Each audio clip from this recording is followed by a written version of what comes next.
ఓం నమ శివాయ నమః. భార్యాభర్తల మధ్య రాకూడని 4 విషయాలు వస్తే బంధం ముగిసినట్టే. అది చాణక్యుడు చెప్పిన మాటలు ఇప్పుడు మనం తెలుసుకున్నాం. చాణక్య నీతి భార్యాభర్తల గురించి గొప్పగా చెప్పింది. చాణక్యుడి ప్రకారం వారి మధ్య కొన్ని సమస్యలు తలెత్తకూడదు. వైవాహిక జీవితంలో ఇప్పుడు చెప్పబోయే 4 విషయాలపై జాగ్రత్తగా ఉండాలి. అవి ఏమిటో ఇప్పుడు మనం తెలుసుకున్నాం.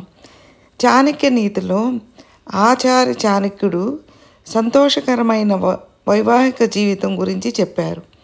భార్యాభర్తల బంధాన్ని ఎలా బలోపేతం చేసుకోవాలో కొన్ని జాగ్రత్తలు తెలిపారు.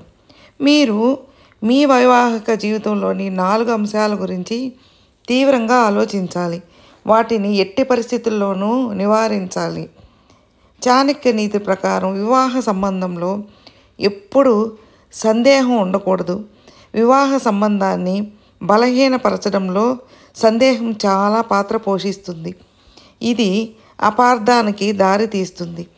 ఈ విషయం జీవితంలో ప్రతికూలతను సృష్టించడం ప్రారంభిస్తుంది. ఒక్కసారి సందేహం వస్తే త్వరగా తీరదు అంటారు. భార్యాభర్తల మధ్య పరస్పర విశ్వాసం మాత్రమే ఈ విషయాన్ని నాశనం చేయగలదు. అనుమానం అనేది ఎయిడ్స్ వ్యాధి కంటే డేంజర్. వైవాహిక జీవితంలో భార్యాభర్తల మధ్య ప్రేమ సాన్నిహిత్యాన్ని నాశనం చేయడంలో అహం కూడా ప్రధాన పాత్ర పోషిస్తుందని చాణక్య నీతి పేర్కొంది. వైవాహిక జీవితంలో ప్రేమను చెడగొడుతుంది. దంపతులిద్దరూ అహంకారానికి దూరంగా ఉండేందుకు ప్రయత్నించాలి. భార్యాభర్తల మధ్య అహంకారానికి ఎప్పుడూ చోటు ఉండకూడదు. ఆచార్య చాణక్యుడు ప్రకారం మీరు వైవాహిక జీవితంలో సంతోషంగా ఉండాలంటే అబద్ధాలకు ఆస్కారం ఉండకూడదు. అబద్ధాలు భార్యాభర్తల మధ్య సంబంధాన్ని బలహీనపరిచేందుకు ప్రయత్నిస్తాయి. భార్యాభర్తల అబద్ధాలకు దూరంగా ఉండాలి. పరస్పర అవగాహన సామరస్యం ద్వారా మాత్రమే దీనిని సాధించగలమని చాణక్యుడు చెప్పాడు.